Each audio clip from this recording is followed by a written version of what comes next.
Welcome to Burlap Teachers. Enjoy the video. You start by verifying hardware and immediate app settings. First, make sure your headset or speakers are physically connected and not muted, then check system sound levels. Once done, open Discord settings and go to voice and video, pick the exact input and output device you intend to use. Next, run Discord's built-in mic test and output test. This confirms both capture and playback. These steps isolate device selection problems, so you know whether the issue is hardware, system, or app-related. Once device selection is correct, address software and driver causes.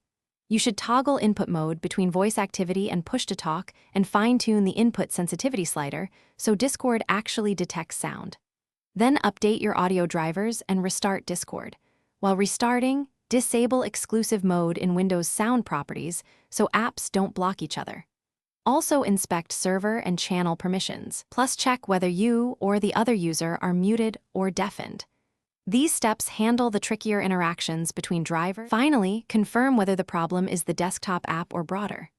Open Discord in your browser. If audio works there, clear the desktop client cache or reinstall.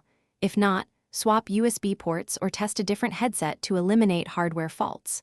Make sure system default audio device matches Discord's selection and restart your computer as a simple but effective reset. If silence persists, enable Discord debug logs and send them to support. That log evidence speeds diagnosis and gives you a clear next action. Thanks for watching. Consider subscribing if this video helped you.